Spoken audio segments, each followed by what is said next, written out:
సొంత ఇల్లు కొనుక్కోవడం అనేది చాలా బ్లండర్ మిస్టేక్.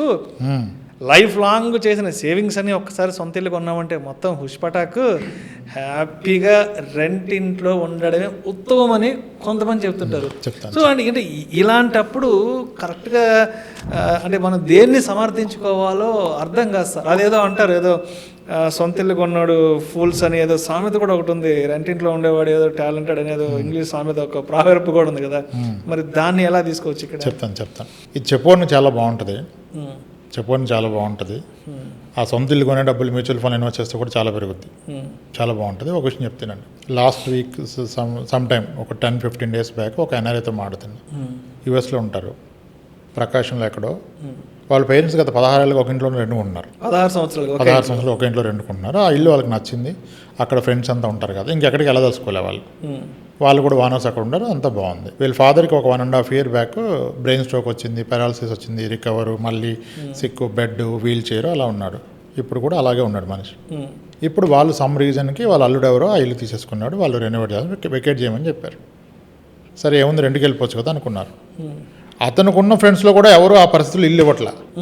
మీకు మనిషి మంచాన పడితే ఇల్లు ఇవ్వరు కదా, ఈ లాజిక్ అర్థమైందా? అసలు కరోనా అప్పుడు చూసాం కదా.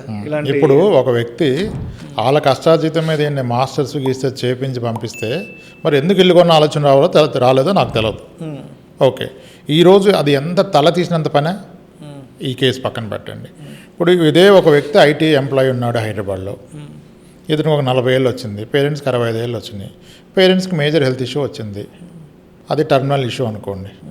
సో ఇప్పుడు ఈయన రెంట్ కొన్నాడు, 35,000 పెట్టి ఉన్నాడు గేటెడ్ కమ్యూనిటీలో, అద్భుతమైన ఇల్లు, కొంటే 2 కోట్లు, చాలా తెలివినాడు కాబట్టి కొనకుండా 2 కొన్నాడు 40,000 కట్టి. ఇప్పుడు ఆ కండిషన్లో వాళ్ళ ఫాదర్నో మదరో ఆ కండిషన్ ఉంటే మీ ఓనర్ ఇంట్లోకి అలౌ చేస్తాడా?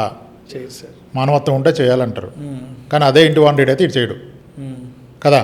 ఇప్పుడు చెప్పడానికి చాలా ఈజీ ఉంటుంది కదా, మానవత్వం లేదా, మనిషి వస్తే ఏమవుద్ది, అది బాగానే ఉంటుంది. 2 కోట్లు ఇల్లు కొనుక్కున్నాడు కష్టపడి, వాడు ఎక్కడో ఉండి ఈఎంఐ రెంటో కట్టుకున్నాడు, ఈఎంఐ అప్పు కట్టుకున్నాడు కదా.